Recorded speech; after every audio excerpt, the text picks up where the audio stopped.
bonjour à tous et puis merci à nos deux personnes donc de nous avoir rejoints pour cet lieu d'échange de pratiques sur la VAE sans frontières.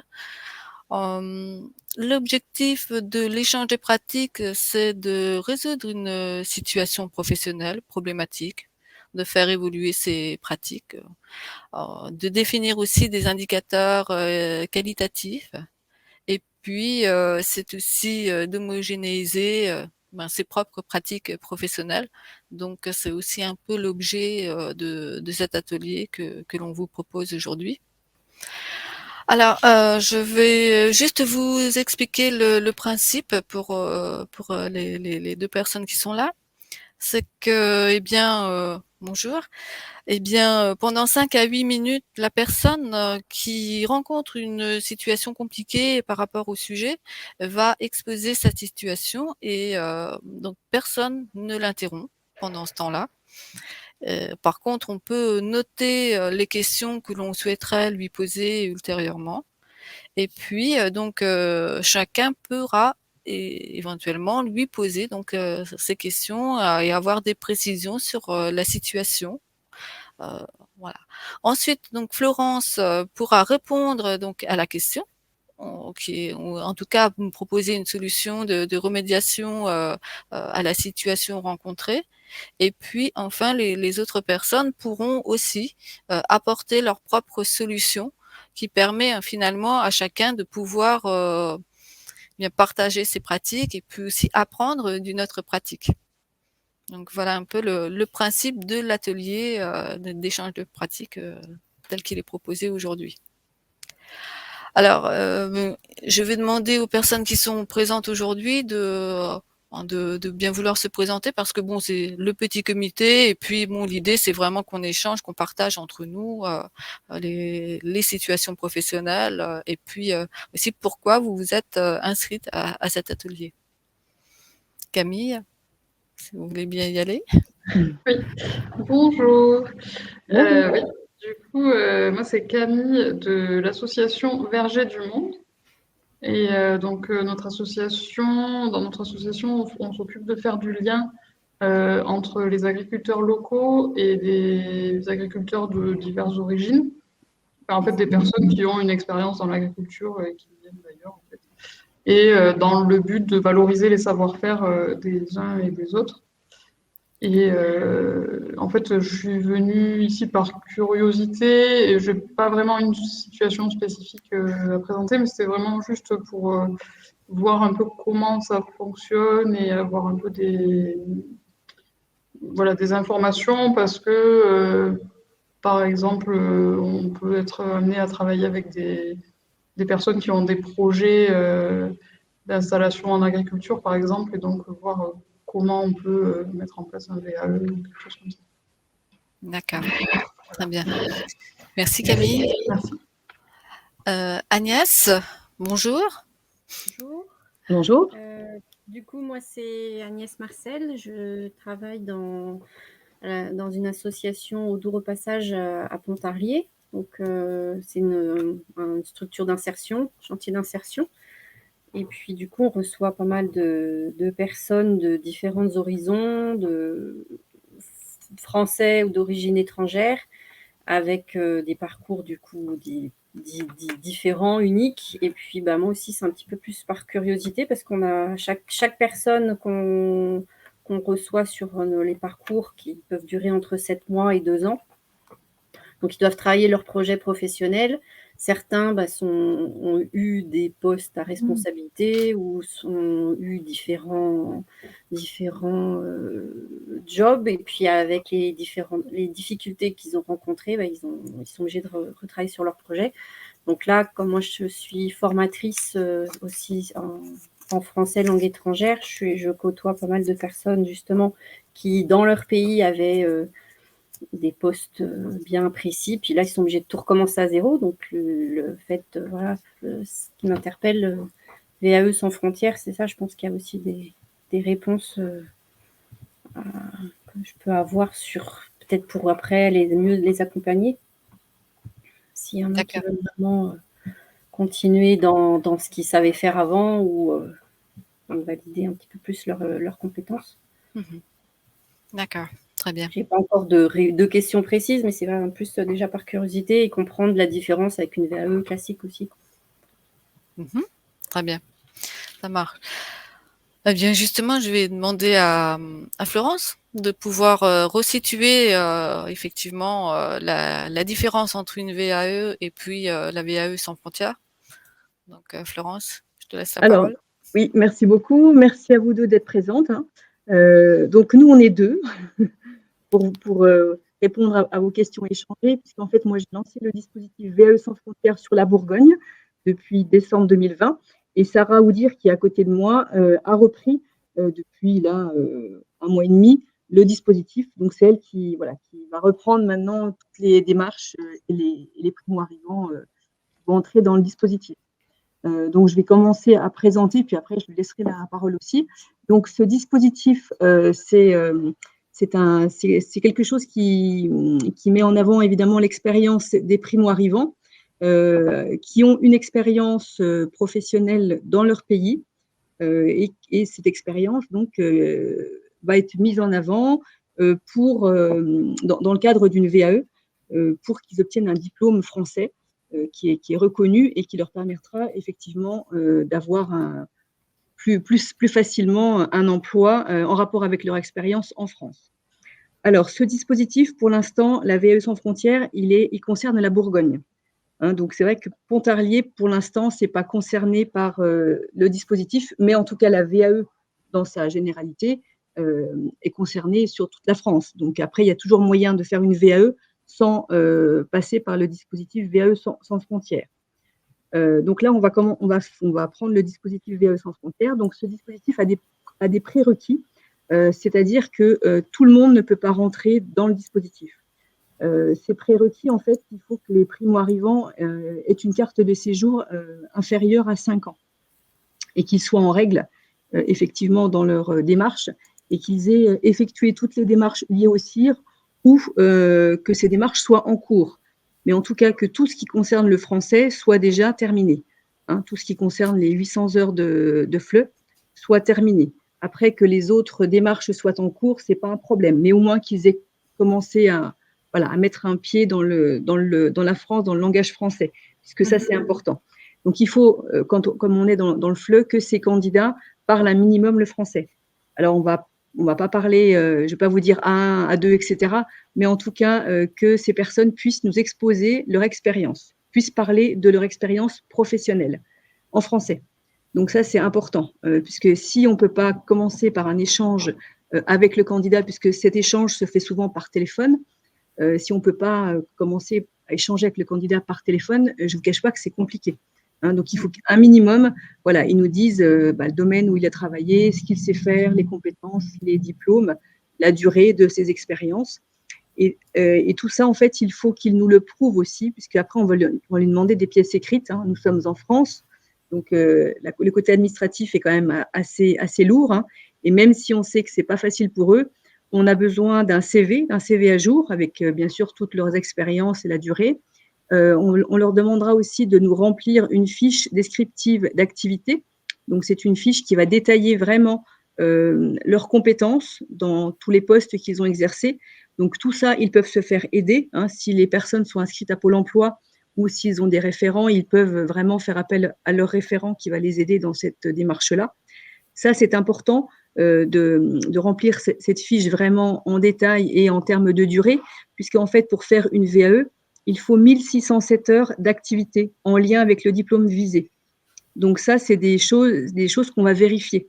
On ne peut pas faire une VAE si on n'a pas un an minimum d'expérience qui correspond donc à 1607 heures. Et ensuite, on va également leur demander de nous envoyer sur une année des preuves de leur activité, soit sous forme de contrat de travail, bulletin de salaire, un justificatif, attestation, mais quelque chose de daté, avec un coup de tampon. Enfin, c'est pas un mail, c'est vraiment un document officiel. Alors, je sais très bien que pour les primo-arrivants, ça, c'est vraiment très compliqué. Depuis le mois de décembre 2020, on a eu pas mal de candidats. Il y a des candidats qui n'ont pas de pièces qui justifient leur expérience, on ne peut malheureusement pas les inclure dans le dispositif. Hein, ça, il ne faut pas leur dire que ça va être possible, etc. Pour l'instant, ce n'est pas possible. Donc, Oui, tout ça… Tous des pays, comme moi je suis en contact beaucoup avec, avec des Afghans en fait aussi, parce que je suis bénévole à la MJC, puis c'est vrai que ils ont tout perdu, donc ils n'ont pas de traces, et puis c'est même pas des documents officiels quoi, qu'ils ont rien, parce qu'ils ont travaillé comme ça. Oui, tout à fait. Mais ça, on en est conscient, mais en fait, le dispositif, il est porté par le ministère de l'Intérieur, et ça, c'est des prérequis. Si on n'a pas ces prérequis-là, on ne peut pas les engager dans le dispositif. C'est pas qu'on ne veut pas, c'est qu'on a vraiment, voilà, c'est vraiment, on a des conditions, et ces conditions, en tout cas, celles-ci ne sont pas, on ne peut pas les effacer, quoi. Donc, on va leur demander des pièces, voilà, ces pièces-là. Et ensuite, ce qu'on leur demande aussi, c'est d'être inscrits chez Pôle emploi. Pourquoi ? Puisqu'en fait, dans la mesure où après, ils auraient peut-être des formations à faire ou une insertion en entreprise, etc., le fait d'être inscrit chez Pôle emploi, ça facilite toutes ces démarches-là. Voilà, ça permettra d'avoir accès à des formations, à des aides. Voilà, donc ça, c'est intéressant aussi, et c'est important que les personnes soient inscrites chez Pôle emploi. Donc, le français, on a dit, les prérequis donc au niveau de l'activité, 1 an d'expérience minimum, et également que les personnes aient du temps pour se consacrer à la VAE. Parce que comme vous le savez, cette VAE, ce n'est pas quelque chose qui va se faire en un coup de baguette magique. Ça prend du temps, et ça, on leur dit aussi. Ça prend du temps sur leur temps libre. Hein, alors, soit ça sera voilà, en journée ou le soir, etc. Mais en tout cas, il faut qu'ils en soient conscients. Même s'ils vont être vraiment aidés et épaulés, et avec un accompagnement renforcé et une aide vraiment au-delà d'une VAE classique, le travail quand même, c'est eux qui vont le faire, qui vont à un moment donné se poser, décrire leurs activités dans le dossier de validation, passer devant le jury. Voilà, ça c'est eux, on ne pourra pas faire ça à leur place. Donc, il y a aussi une discussion à avoir avec les candidats, puisqu'on a parfois des mères de famille ou des mères seules avec des enfants qui sont vraiment engagées dans un travail. On sait très bien que ça va être compliqué. Donc, ce qu'on ne veut pas, c'est prendre des personnes et les amener à l'échec. On préfère que ces personnes-là prennent le temps peut-être dans 6 mois de se dire, ben voilà, là j'ai plus de temps, je pourrais me consacrer à une VAE. Ce qu'on ne veut pas, c'est les prendre pour les prendre. C'est vraiment, si on prend les personnes, c'est que voilà, tout est validé, tout est OK avec elles. On a bien échangé, et puis à un moment donné, voilà, elles savent qu'il faut prendre du temps, qu'elles ont besoin de temps. On va les aider par tous les moyens, on les aidera voilà, avec des cours de FLE aussi, parce que c'est prévu dans le dispositif. Si elles sont un petit peu justes au niveau FLE, on peut mettre en place des cours de FLE. On va pouvoir, voilà, s'il y a besoin d'un stage, on va essayer de trouver par le biais de Pôle emploi, de partenaires, un stage pour les aider, puisque peut-être que dans leur expérience, il y a peut-être une compétence qu'elles n'auront peut-être pas encore acquise en totalité. Donc ça, c'est pareil. Hein.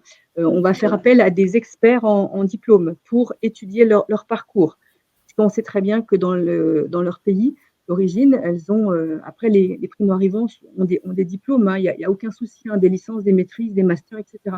Mais ça n'a pas la même valeur qu'en France, on est bien d'accord.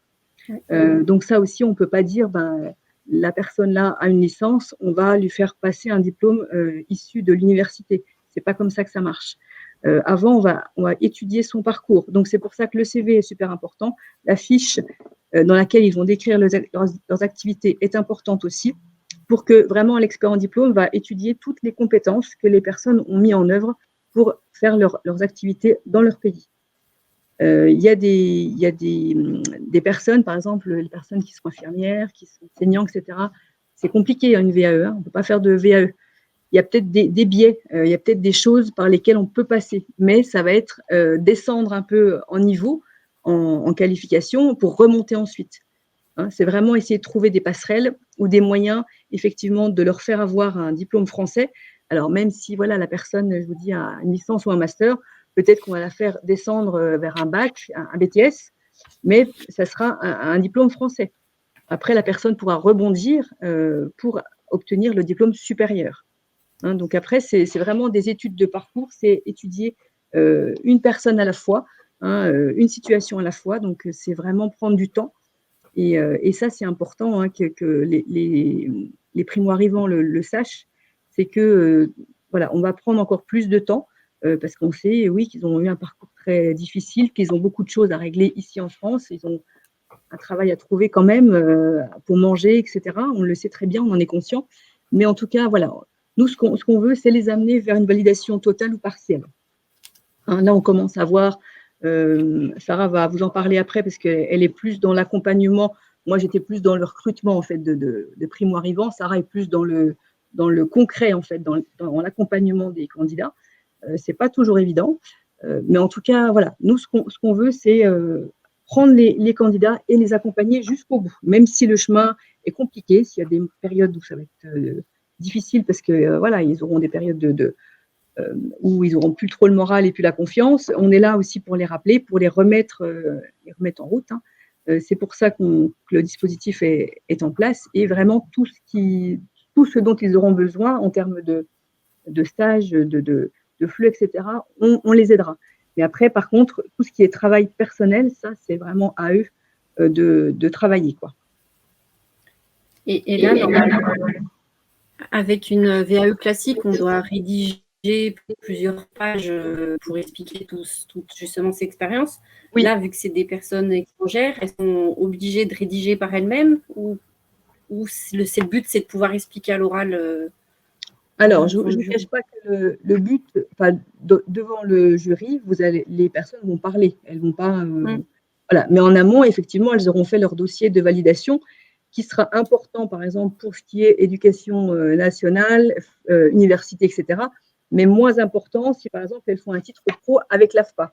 Puisque là, le dossier de validation est beaucoup plus succinct. Et par contre, devant le jury, elles vont faire une mise en situation. C'est-à-dire qu'elles vont exercer leur travail et seront évaluées par rapport au travail qu'elles vont exercer. Il y aura pas, ça ne sera pas dans une salle avec un jury qui va leur parler. L'AFPA, les titres pro de l'AFPA, on mise vraiment sur le professionnel. Hein, si c'est un maçon, par exemple, qui passe un titre pro dans la maçonnerie, on va voir comment il travaille. Hein, on va le mettre en situation avec son matériel pour faire son mur, le ciment, etc. Hein. Donc après, voilà, c'est aussi en fonction du candidat.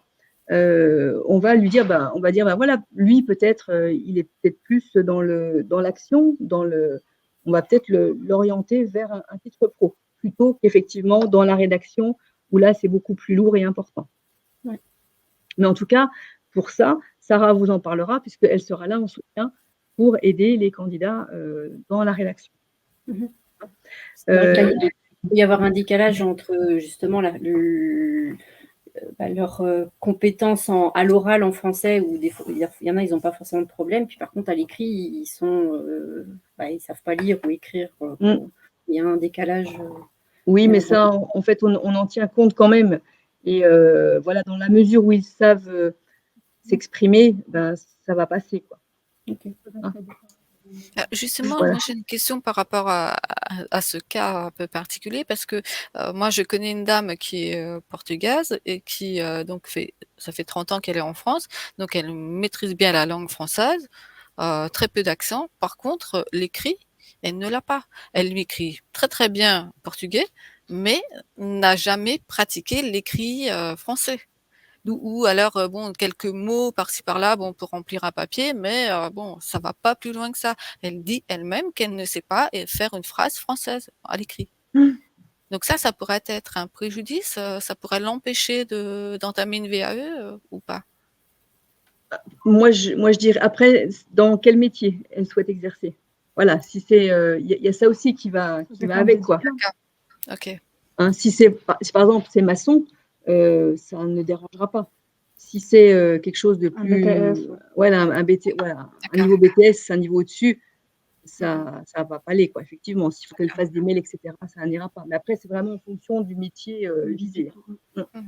Alors c'est vrai que là, son expérience professionnelle est assez paradoxale quand même. Donc, elle est concierge dans un immeuble. Donc, je lui ai posé la question, mais je lui ai dit, comment faites-vous pour distribuer le courrier, éventuellement? Elle dit, j'ai des habitudes. En fait, je reconnais les mots. Donc, elle regarde sur la boîte aux lettres et puis, donc, elle fait la comparaison. Puis, elle remet le courrier comme ça. Oui, après, c'est… OK. Après, c'est vraiment, voilà, c'est l'expérience en fonction du diplôme visé. Et on sait très bien que les primo-arrivants vont parler plus le français qu'ils ne vont l'écrire. Ça, on en est conscient aussi. Hein, mais après, le jugement, enfin le jugement, c'est un grand mot, l'appréciation du jury se fera sur l'échange oral. Bien sûr, ils auront lu en amont le dossier. Mais là, ça va être devant le jury. Si la personne est capable d'expliquer l'ensemble de ses compétences qu'elle met en œuvre pour faire son activité, ça va aller. Hein. Il n'y a pas de souci. Il n'y a pas de souci. Parce qu'en fait, pour que vous sachiez pourquoi je vous dis ça, il y a aussi des VAE pour les personnes qui travaillent dans les ESAT, les travailleurs handicapés. Hein, et moi, je m'occupe aussi de ce type de VAE-là. Donc, effectivement, ces personnes-là ne font pas non plus des phrases, ne savent pas écrire parfaitement le français. Ça n'empêche qu'elles valident des diplômes. Et voilà, une fois que devant le jury, elles sont à l'aise et qu'elles peuvent expliquer leurs compétences, leur manière de faire, il n'y a aucun souci. C'est vraiment pas sur la qualité des phrases que le jury va juger de la pertinence, enfin des compétences de la personne. C'est vraiment sur la façon dont elle va s'exprimer et expliquer comment elle fait pour, je sais pas, pour répondre au téléphone, pour plein d'autres choses. Hein, mais en tout cas, c'est vraiment ça. Sarah, est-ce que tu veux expliquer un petit peu les parcours? Déjà par rapport. Bonjour, je vous remercie pour l'intérêt que vous portez au projet. Je peux dire que normalement pas tout expliqué, mais c'est juste aussi pour revenir au point de la différence entre la VAE classique et la VAE sans frontières. Sarah, si vous pouvez vous rapprocher du micro. Merci. Là, ça va? Vous m'entendez bien? Très bien. Alors, je disais juste par rapport à la différence entre la VAE sans frontières et la VAE classique, par rapport aux candidats, toutes les personnes ils peuvent faire une VAE classique. Il suffit juste d'avoir une expérience supérieure à une année par rapport au diplôme qui est visé par le candidat. La seule chose qui peut, la différence entre les deux, c'est aussi le type de financement. Alors, pour la VAE classique, le financement il peut être fait par la personne elle-même, par l'employeur et par le compte professionnel, le CPF. Sinon, par rapport au VAE sans frontières, c'est une partie par la région, Pôle emploi, et le reste, c'est par le ministère de l'Intérieur.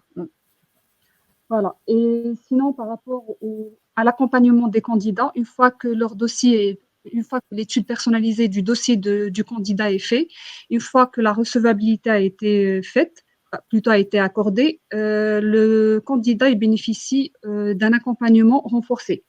Alors, pour la VAE traditionnelle, c'est les candidats qui choisissent s'ils veulent opter pour un accompagnement ou pas, pour la rencontre d'experts, l'accompagnement méthodologique pour la rédaction de leur livret. Sinon, par rapport à la VAE sans frontières, les candidats ils bénéficient automatiquement et directement de l'accompagnement. Alors, par rapport à l'accompagnement, ça débute par 3 heures de rencontre avec l'expert. Comme Florence a expliqué tout à l'heure, il parle un petit peu du parcours. L'expert, il essaie aussi de développer les activités ou de déterminer avec le candidat les activités à développer dans leur livret. Le livret 2, c'est le document qu'on présente au jury avant l'entretien. Aussi, il essaie d'expliquer un petit peu le diplôme. Ensuite, les candidats, ils bénéficieront d'un accompagnement renforcé de l'aide méthodologique pour la rédaction de leur livret. Ce livret, c'est comme une carte de visite du candidat, une carte qui est bien détaillée des activités que le candidat il a fait par rapport au diplôme visé. Voilà. Et aussi, ils auront des séances pour les aider à comment se présenter et comment défendre leur projet devant le jury. Je crois que c'est tout dit. Et après, donc, si jamais on sent qu'il y a un manque, il y a une compétence qui n'est pas assez poussée, hein, on mettra en place un stage, une formation, des choses comme ça, ou des cours de FLE, comme on vous l'a dit. Hein, si on sent qu'il y a un besoin, toujours en rapport avec le diplôme visé, on mettra en place ce soutien renforcé qu'on ne met pas pour une VAE classique. Donc c'est vraiment, il y a vraiment les moyens qui sont mis. Donc c'est pour ça qu'on ne veut pas prendre de candidats qui n'auraient pas le temps ou qui ne se sentiraient pas investis par cette démarche.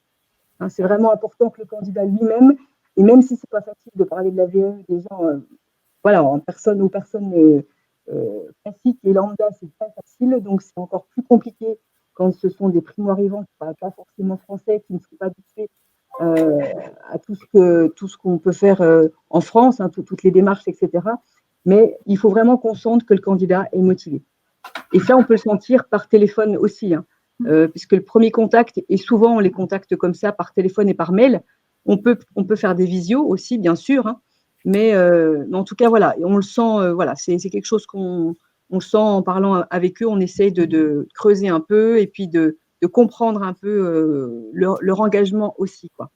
Et autre chose, si jamais les candidats sont un peu isolés, puisque là on parle de la Bourgogne, donc c'est les 4 départements, donc par exemple si on parle du 58, les candidats seront peut-être un peu isolés dans une petite ville ou tout ça, tout pourra se faire par visio, ou alors on pourra aussi se déplacer vers le candidat. Donc ça aussi c'est important. C'est pas parce qu'il est dans le 58 qu'on va pas l'aider. Hein. On a des candidats dans le 58. S'il y a besoin, on se déplacera pour passer une matinée, une journée avec le candidat si on voit qu'il a un souci dans son dossier de validation. Donc c'est vraiment, voilà, c'est vraiment, on fait pas du collectif, hein, on prend de l'individuel, c'est vraiment une personne par une personne à la fois. On sait très bien que chaque personne est différente et leurs parcours sont tellement différents que c'est pas évident de les mettre dans un groupe de VAE classique, on va dire, hein. Sauf s'il y a des personnes qui peuvent l'être, et à ce moment-là, on les inclut dans un groupe. Mais Sarah a essayé pour quelques personnes, c'est pas évident puisque le niveau de français, effectivement, n'est pas le même du tout, hein. Donc, on ne peut pas en pénaliser voilà, ceux qui avancent bien et la personne qui avance un peu moins. Donc, du coup, Sarah prend les personnes en individuel de manière à bien les coacher, les guider et voilà, et voir s'ils ont des besoins. Il y a aussi instaurer de la confiance aussi avec le candidat. Si on voit, parce que c'est vrai que moi, je suis partie de zéro parce que je ne connaissais pas du tout ce public-là et ni les partenaires. Donc, ça a été petit à petit. Hein, voilà, le projet s'est construit, mais en tout cas, les candidats que j'ai pu avoir, c'est quelque chose, c'est vraiment des relations qui sont fortes, hein, puisque, voilà, on les prend un peu sous notre aile pour les amener vers un diplôme français. Donc, pour eux, ils sont super contents. Ils sont super contents qu'on s'intéresse à eux. Et qu'on leur dise, voilà, vous avez une expérience, cette expérience, elle vaut de l'or, quoi. Elle vaut de l'or. C'est pas une expérience que vous mettez à la poubelle pour faire un petit boulot en France, quoi. Donc, c'est vraiment ça. On sait en France, en plus, on a des pénuries dans certains domaines où les Français ne veulent pas travailler. Ces gens-là, ils ont vraiment une réelle expérience et c'est génial si on arrive à trouver quelque chose qui fonctionne pour eux et puis pour les employeurs, enfin les entreprises. On a un tailleur de pierre, c'était un des premiers qui n'avait pas forcément toutes les pièces, mais bon, on a dit on va quand même y aller, quoi. Hein, parce qu'il y a aussi ça, il y a aussi il y a peut-être pas toutes les pièces, mais on va quand même, on sent bien, quoi. Et on a bien fait parce que c'est un candidat qui est motivé, qui a une motivation vraiment incroyable et qui est au taquet. L'autre fois, il est arrivé avec une demi-heure d'avance à son rendez-vous. Incroyable, il était au taquet avec ses feuilles, son crayon, il était prêt à faire ses 3 heures d'accompagnement avec ça. Donc ça, pour nous, c'est génial, quoi. Ça prouve que le candidat, il est motivé et il en veut, quoi. Et je pense qu'il l'aura. Et en fait, on n'a pas de regret du tout. Voilà, même s'il n'y avait pas tout, ça fait rien, on a dit ça fait rien, on y va quand même. On a demandé au ministère aussi, mais après, il y en a d'autres, hein. Tous les parcours sont différents, mais on a des beaux parcours et des belles personnes, quoi. Et ça, c'est super intéressant. Et en fait, du coup, ce dispositif, il dure combien de temps normalement, en général? Les groupes, pardon? Le dispositif pour une personne, ça dure combien de temps, l'accompagnement? L'accompagnement ou la durée de… La durée, en fait, du début de la demande de VAE à la fin, avec l'accompagnement. La motivation de la personne, c'est vraiment minimum de 3 mois jusqu'à 1 année Voilà, Mm. maximum une année. Une Voilà. année, ouais. Et pour l'accompagnement, normalement, les candidats bénéficient de 20 à 30 heures d'accompagnement. Ça dépend du type de financement. J'ai pas entendu. Il y a un problème Par de micro. rapport à l'accompagnement, les heures Ouais. d'accompagnement pour les candidats, les primo-arrivants, ça varie entre 21 heures et 30 heures. Ça D'accord. dépend du type de financement, si c'est la région ou Pôle emploi. Ok. Et aussi, on va aussi aider, parce que je ne sais pas si vous savez les étapes de la VAE, si vous les connaissez. Non? Non. Un petit peu, non? Oui, bon, mais pas en détail après. Non. D'accord. Est-ce qu'on peut passer le diaporama, Christine?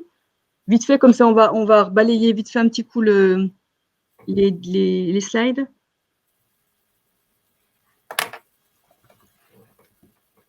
Normalement, tu peux le faire bouger, Florence. J'étais absente là. Voilà. Donc c'est un dispositif qui est soutenu et financé par le ministère de l'Intérieur et piloté donc par le ministère de l'Éducation nationale, de la jeunesse et des sports.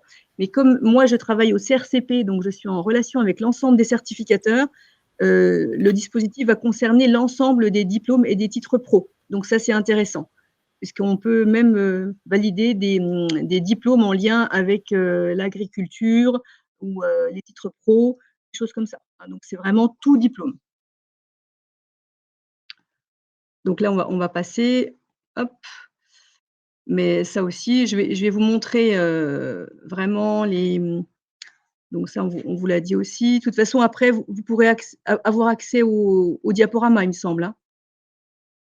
Là, c'est Tout les à fait, tout à fait, je vous l'envoie. Voilà. Les acteurs, donc c'est pareil, on va passer.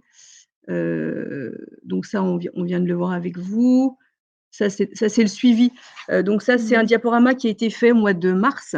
Depuis mars, il y a eu pas mal de belles choses, hein, puisque au niveau des candidats qui ont déposé leur livret 1, on est à 12. Donc, vous voyez, voilà, donc ça, c'est plutôt bien. Au niveau homme-femme, je ne sais pas s'il y a pas… Bon, après, c'est presque pareil. Hein, voilà. Après, au niveau des nationalités, on a marocaine aussi, syrienne, africaine, afghane, sénégalaise, ivoirienne. De tête, comme ça, on en a beaucoup. Hein. Au niveau diplôme, BTS Bac Pro, tailleur de pierre, métier de la mesure, coiffure. Qu'est-ce qu'on a d'autre? Pâtisserie aussi. Voilà, pâtisserie. Bon, après, tout ça, c'est BTS Compta. Donc ça, du coup, c'est plus 3 jours parce que ça a pas mal bougé. Voilà, 24 personnes qui étaient inscrites dans le dispositif au total, hein, et 12 donc qui sont recevables. Alors, donc ça, c'est les différentes actions hein, de… Ah bah du coup, j'avais pas mis les… Ah mince, j'avais pas mis les étapes de la VAE. En fait, on va vous le dire, hein, c'est pas bien grave. Hop. Donc en fait, donc déjà, on va étudier le parcours des primo-arrivants, ce qui va engendrer un diplôme ou un titre pro hein, qu'on leur propose, évidemment, on ne leur impose pas. Hein. Donc après, on va les appeler en disant, bah voilà, suite à l'expertise de votre parcours, l'expert en diplôme vous suggère de faire un bac pro, un CAP, un BTS, un diplôme universitaire, voilà, un titre pro, etc. Donc, si le primo-arrivant est d'accord avec ce diplôme, puisque parfois ils ont du mal à comprendre qu'eux, ils ont un BTS, une licence, une maîtrise, et que en France, on va redescendre à quelque chose un bac ou un BTS. Hein, donc ça, il faut aussi leur expliquer. Hein. Donc après, on va leur demander de compléter le livret 1. Donc le livret 1, c'est quelque chose qui se complète en ligne. C'est pas bien compliqué, hein, mais voilà, on rentre les renseignements. Oui. Oui. Ensuite, il y aura une étude personnalisée qui va être faite par rapport aux données qu'ils ont envoyées, les preuves et tout. Et ensuite, ils vont recevoir la confirmation de la recevabilité de leur projet, de leur demande de VAE. Et c'est à partir de là où l'accompagnement, la mise en place du financement, le financement il va être mis en place. Ensuite, c'est l'accompagnement. la rencontre avec l'expert. Ensuite, c'est l'accompagnement méthodologique pour la rédaction de livrets, de documents qu'on présente au jury avant l'entretien. Donc, en fait, c'est à partir de la recevabilité que la VAE va commencer, hein. Toute la partie avant, c'est de l'administratif. Et puis, c'est vraiment bien cibler le diplôme du candidat. Hein, c'est vraiment ça. Si le candidat n'a pas décrit ses activités, ça va être compliqué. Hein, c'est pour ça qu'on demande vraiment des détails avec la mise en avant des compétences. Hein. Je fais ci, je sais faire ça, voilà, c'est tout le temps les mêmes choses, hein, que ce soit pour une VAE comme de primo-arrivant ou classique. Hein, c'est vraiment, je décris tout ce que je sais faire dans tous les postes. Comme ça, les compétences vont amener à un diplôme. Hein. Et après, c'est comme ça qu'on va pouvoir voir, que l'expert va pouvoir voir s'il y a une compétence manquante ou qui n'est pas assez, assez stable, quoi. Et c'est là, c'est après qu'on pourra mettre en place tout ce qui est stage et tout ça. Et par rapport au début du dispositif, là, pour les primo-arrivants, vraiment, on essaie de les accompagner depuis le départ de leur projet, quoi. Même par rapport à tout ce qui est administratif, pour l'inscription, pour la création de leur compte, vraiment, on essaie d'être là. C'est un accompagnement renforcé de A à Z.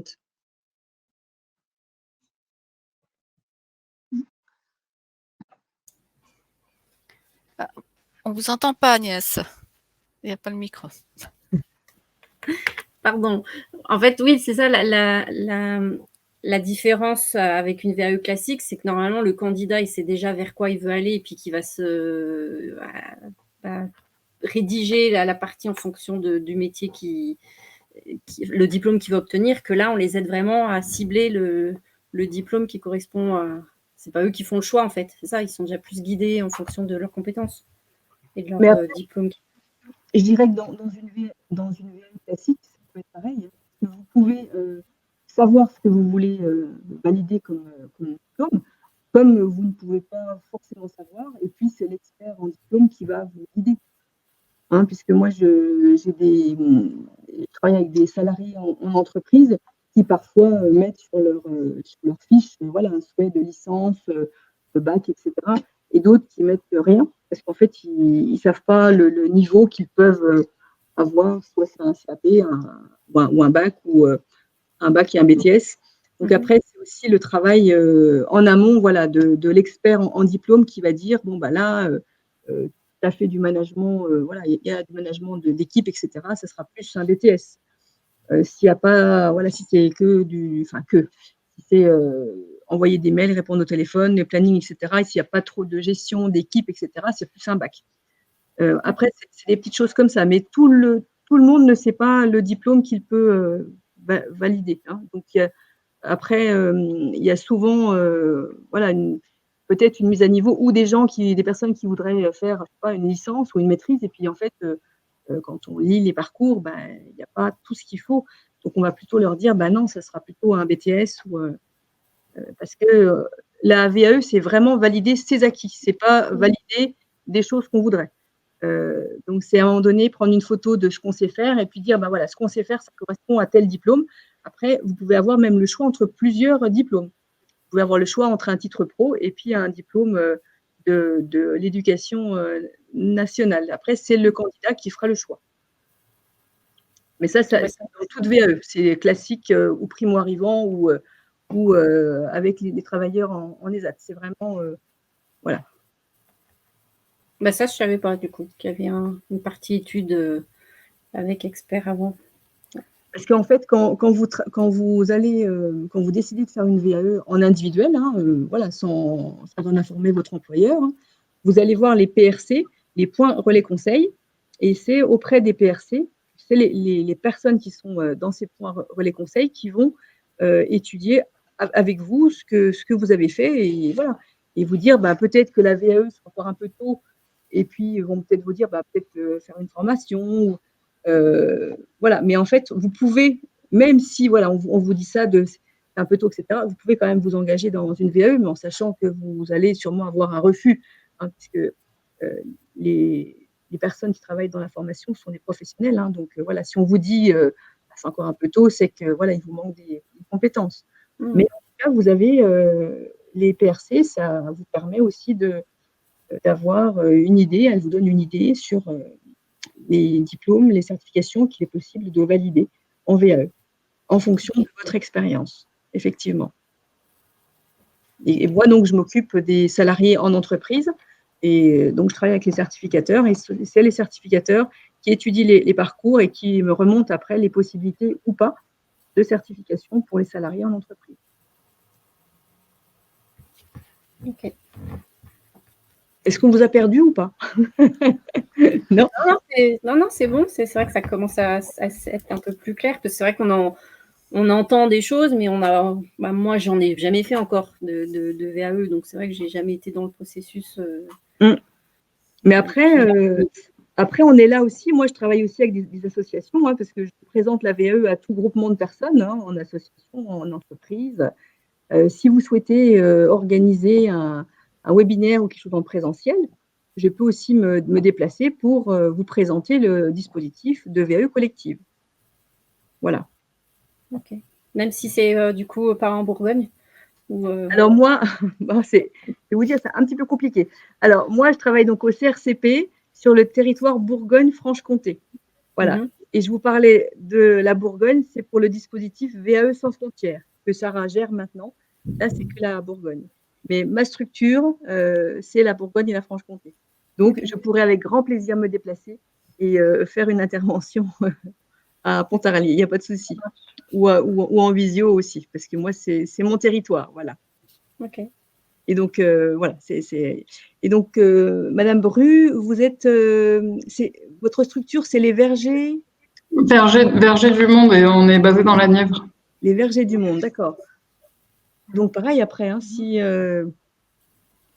vous souhaitez faire une visio ou si vous êtes plusieurs dans l'association, enfin, il n'y a pas de problème aussi pour… Pour l'instant, je vais relayer l'information. On est très peu nombreux là sur l'asso, et je pense que ce sera aussi pareil au cas par cas avec les personnes avec qui je vais travailler. D'accord. Qui auront des besoins. Alors, dans la Nièvre, on a déjà 2 candidats ou 3 candidats, 2 candidats, qui sont 2 femmes qui sont super et qui vont valider, c'est à peu près sûr, un BTS MCO et puis un CAP de pâtissier. C'est des personnes qui sont très, très motivées et ouais, c'est vraiment des belles personnes et des beaux parcours. Elles sont à Nevers, du coup, ou Pardon? Elles sont à Nevers, du coup? Elles sont où? Je ne sais plus. Je ne sais plus. Ouais, en tout cas, on travaille avec le CIBC, Madame Biguet. Je ne sais pas si vous la connaissez. Pour le financement des parcours. Mais oui, c'est vraiment de très belles personnes, vraiment de beaux échanges et puis motivées, vraiment. Ouais. Enfin, je travaille beaucoup dans les CADA, donc pour l'instant, c'est des personnes qui ne sont pas encore éligibles D'accord. Pour le procédé, mais enfin voilà, une fois qu'elles obtiennent leur papier, c'est bien que si elles ont déjà un peu l'idée et d'avoir des documents à disposition aussi, quoi. Donc après, peut-être, je sais pas, est-ce que vous voulez qu'on vous envoie un mail du coup pour vous mettre en relation, vous envoyer une fiche de liaison si jamais il y a un candidat? Oui, ça peut, oui, comme ça. Est-ce que vous pouvez nous écrire votre mail dans le chat, s'il vous plaît? Bien sûr. Sinon, Florence, je peux Oui, je peux te l'envoyer aussi. ça marche. Ok, on va faire comme ça. Voilà. On va faire comme ça. Pas de problème. Bon, en tout cas, après, vous n'hésitez pas. Nous, on est disponible. Sarah, donc, qui s'occupe du dispositif maintenant. Moi, pour la VAE collective, donc du côté de Pontarlier, pas de souci me concernant. Est-ce qu'on a répondu à vos questions? Oui. Oui. Ouais, c'est super. Ouais. Est-ce qu'on vous a apporté, tous les éléments? Vous n'avez pas de… Oui, moi je connaissais pas trop le processus, donc c'est hyper informatif, c'est hyper intéressant d'avoir les infos, quoi. Donc après, vous n'hésitez pas du coup à diffuser. C'est ça aussi, c'est de communiquer, c'est ça qui fait marcher, enfin qui fait grossir le projet. C'est vraiment de communiquer. Donc si vous connaissez d'autres personnes qui seraient intéressées dans leur structure, alors pour la Bourgogne, je parle pour la VAE sans frontières, c'est vraiment de diffuser. Et puis après, Sarah prendra le relais pour exposer en visio ou par téléphone. Et vraiment, voilà, c'est vraiment ouvert à tous les primo-arrivants en Bourgogne. Hein, peut-être qu'on s'ouvrira sur la Franche-Comté, je ne sais pas. Peut-être qu'il faudra peut-être faire la demande pour voir si c'est possible, parce qu'on sait qu'il y a de la demande quand même aussi. Mais en tout cas, il ne faut vraiment pas hésiter à en parler, parce que c'est un dispositif au départ qui était prévu jusqu'à décembre 2022 pour 15 candidats. Et donc là, du coup, on ne parle plus de décembre, c'est ouvert et pour plus de 15. Donc c'est pour ça qu'il faut vraiment développer, parce qu'on n'a pas terminé. Puis ça, c'est un dispositif qui existe aussi pour les autres régions? Alors oui, ça existe dans 12 académies en France. Et il y a aussi un autre dispositif qui s'appelle Expérience sans frontières. Donc là où les prérequis concernant l'expérience ne sont plus, ne sont plus demandés, mais sur Dijon, on n'est pas encore dans ce dispositif-là. Ok. Super. Voilà, mais il y a beaucoup de choses qui sont, qui s'ouvrent de toute façon avec les Ukrainiens aussi qui sont arrivés, ceux qui arrivent en masse aussi. C'est ouvert aussi aux Ukrainiens. Donc, si vous avez des, voilà, je ne sais pas si du côté du 58 vous avez, non, Non. vous avez des Ukrainiens. Non. Parce que en tout cas, j'ai pas trop de demandes pour l'instant. Nous, on en a beaucoup sur Dijon. Là, on commence il n'y a plus de place pour les accueillir à Dijon. Ils vont sur Châlons, là, pour le moment. Donc, c'est vrai que bon, il faut attendre que ces personnes se stabilisent un peu, mais en tout cas, c'est ouvert aux Ukrainiens. Ok.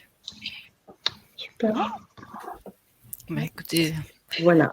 Est-ce que vous auriez d'autres questions sur le sujet pour l'instant? Non, après, la VAE, du coup, c'est accessible pour tout métier, ou il y a vraiment certains qui sont, comme tout à l'heure on disait, tout ce qui était médical, infirmière, c'est pas, faut que ça avocat, voilà, il y a des métiers où c'est pas possible, hein, avocat, les médecins, les professeurs, il n'y en a pas non plus, mais il y en a, oui, il y en a où c'est pas possible. Il y en a énormément où c'est possible. Ouais. Ou trouver l'équivalent sous une autre forme. Si c'est pas professeur, c'est formateur, puis là, c'est le titre pro. Oui, après, c'est pas pareil quand même, mais après, s'il y a une passerelle possible, on essaiera, mais oui, après, c'est moins simple, à dire.